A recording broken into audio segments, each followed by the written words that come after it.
आपके दीपोभव में आप सबका हृदय से स्वागत है। नमो बुद्धाय। तो अपने ज्ञान मार्ग की साधना को आगे बढ़ाएंगे।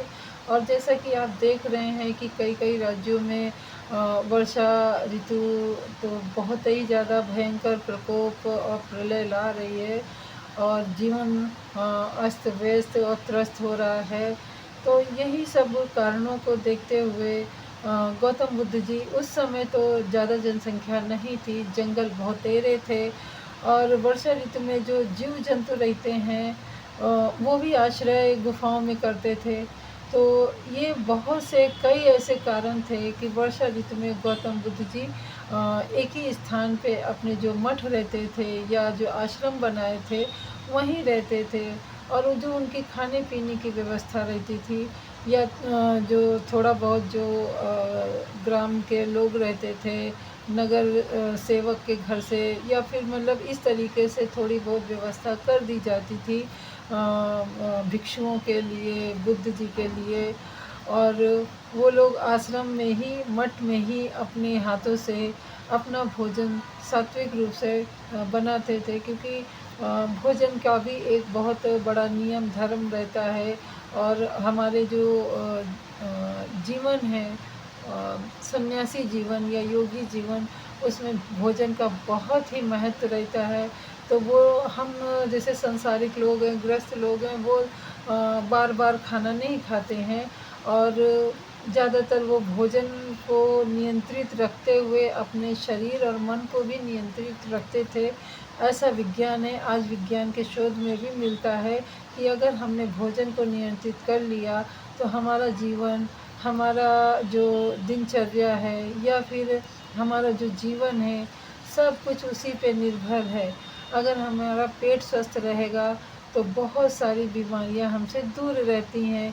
ये बात सदियों पहले हमारे ऋषि मुनि या बुद्ध जी ने प्रमाणित कर दिया था कि किस प्रकार से हमारे जीवन में भोजन और पानी का महत्वपूर्ण स्थान है, हमें स्वस्थ रखने के लिए, हमें दीर्घायु बनाने के लिए। तो इन्हीं सब बातों का बुद्ध भगवान वर्षा ऋतु में पालन करते थे। वैसे तो वो अपना जो मन, वाणी और कर्म पे घोर नियंत्रण के ही कारण वो बुद्ध बने थे। तो उनमें तो कोई दो राय नहीं कि वो नियंत्रण नहीं करते, परंतु जो अपने क्रियाकलापों द्वारा संसार को जो संदेश देना चाहते थे वो यही था कि, और कई कारण थे जो वर्षा ऋतु में वो एक ही स्थान पे रहते थे। जैसे कि त्रिपिटक बुक में भी कहीं किताब में भी कहीं कहीं उल्लेख है इसका कि एक जगह रहने का सबसे मुख्य कारण बुद्ध जी ने यही बताया था कि वर्षा के पहले शुरुआत में या जब थोड़ी थोड़ी वर्षा शुरू होती है तो हमारे, और ये हमारा देश जो है कृषि प्रधान था और कृषि तो हर कहीं होती है, किसी भी देश और विदेश में कहीं भी हो। तो वर्षा ऋतु के पहले या वर्षा ऋतु शुरू होने पर किसान लोग, कृषक लोग अपनी ज़मीन को उपजाऊ बनाने के लिए उसको नरम करते थे। और जब नरम खेती होती ज़मीन रहती है तभी वो बीज डालते थे। फिर वर्षा रानी अपने जो करुणामयी अमृत धारा है उससे वो फसल हमारी बहुत अच्छी होती थी। तो यही कारण था कि गौतम बुद्ध जी अपने भिक्षुओं के साथ जब भिक्षाटन को निकलते थे या उपदेश देने निकलते थे तो किसी किसी मार्ग में पूरा पूरा खेत ही आ जाता था। पगडंडी बनाना उस ऋतु में बहुत ही कठिन रहता है। और उस समय आपने देखा था कि गौतम बुद्ध जी नंगे पैर, उनके भिक्षु भी नंगे पैर, ऐसी आधुनिक व्यवस्थाओं में नहीं रहते थे वो। तो ये इस कारण कहीं खेतों की मिट्टी ना खराब हो जाए, कहीं किसानों द्वारा बोया हुआ बीज ना खराब हो जाए और कहीं फसल ना खराब हो जाए या कोई सूक्ष्म से सूक्ष्म भी जीव ना उनके द्वारा अपना जीवन खोए।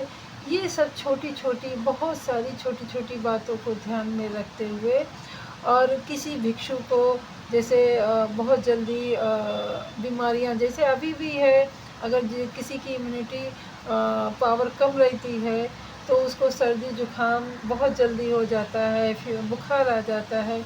तो वर्षा ऋतु में जो हमारी औषधियाँ रहती थी वो भी पर्याप्त मात्रा में नहीं मिल पाती थी, क्योंकि कुछ औषधियाँ हमें सुखाकर इस्तेमाल करनी होती हैं। तो ये सब छोटी-छोटी बातों को ध्यान में रखते हुए बुद्ध जी 3 महीने पूरे अपने 3 महीने से थोड़ा-सा ऊपर-नीचे, अभी एग्ज़ैक्टली तो मुझे भी नहीं पता है। तो वर्षा ऋतु में वो अपना एक ही स्थान पे ध्यान, साधना और चिंतन, मनन, विद्या पाठन ये सब अपने एक ही जगह पे रह के करते थे। और अपनी जो ऊर्जा रहती है जिसके कारण वो उनका ज्ञान प्रखर और प्रखर होता जाता है, वो इन 3 महीनों में अपनी ऊर्जा को संरक्षित करते थे, अपनी ऊर्जा को और मजबूत बनाते थे। हम कह सकते हैं सरल शब्दों में, पौड़ बोल सकते हैं कि बहुत मजबूत करते थे। क्योंकि जो 3 महीने में गौतम बुद्ध अपना ज्ञान ध्यान से ऊर्जा का संरक्षण करते थे, वही ऊर्जा उनको आगे 9 महीने तक उनको जीवन यापन करने में सहायक होती थी। तो हम इसलिए कह सकते हैं कि बहुत ही वैज्ञानिक कारणों के कारण गौतम बुद्ध जी वर्षा ऋतु में एक ही जगह, एक ही स्थान पे निवास करते थे और भ्रमण को वो थोड़ा-सा स्थगित कर देते थे। तो हमें भी वर्षा ऋतु में कुछ चीज़ों को नहीं खाना पीना चाहिए, या वर्षा ऋतु में ज़्यादा भ्रमण नहीं करना चाहिए। जितना ज़्यादा हो सके हमें अपनी इस समय जो हमारी ऊर्जा रहती है, ध्यान साधना रहता है, उस पे ध्यान देना चाहिए। क्योंकि ऐसे में वर्षा ऋतु के कारण बहुत शांत वातावरण रहता है। सिर्फ़ आपको वर्षा गिर रही है, पानी की बूँदें, पानी की फुहार शायद अभी भी आपको सुनाई दे रहा हो। अभी भी बारिश कई दिनों से लगातार हो रही है। तो ऐसे में बहुत ही समय अपने को मिल जाता है, क्योंकि बाहर आना-जाना नहीं रहता है। कोई ऐसे काम नहीं रहते हैं जो हमें करने ही हैं बाहर जाके, तो समय अधिक मिलता है। तो अधिक समय के कारण हमें ध्यान साधना पे, अपनी ऊर्जा को बढ़ाने पे ध्यान देना चाहिए। इसीलिए ज्ञानी ध्यानी को और अध्यात्म में रुचि रखने वालों के लिए वर्षा ऋतु वरदान के रूप में मानी जाती है। तो चलिए हम लोग भी इस वरदान का लाभ उठाएं और इस वर्षा ऋतु में ज़्यादा नहीं तो थोड़े दिन ही अपने ध्यान साधना को प्रगाढ़ बनाने की संकल्प करते हैं, और ज़्यादा से ज़्यादा कोशिश करते हैं कि हम भी लोग इन 3 महीनों कुछ ऐसा कार्य करें, कुछ अपने खान पीन में बदलाव करें, जो 3 महीना वर्जित करें जो हमारे शरीर को नुकसान पहुंचाता है। तो इन 3 महीनों तो खैर मैं ख़ास करके हरी जो पत्तेदार सब्जियां रहती हैं, क्योंकि उसमें बहुत सारे छोटे-छोटे सूक्ष्म जीवाणु पाए जाते हैं, जो कि आप अगर बारिश के महीने में गर्म पानी से भी साफ़ करेंगे तो नहीं होते हैं। तो अपने खाने पीने में आप थोड़ा-सा फेर-बदल कर सकते हैं।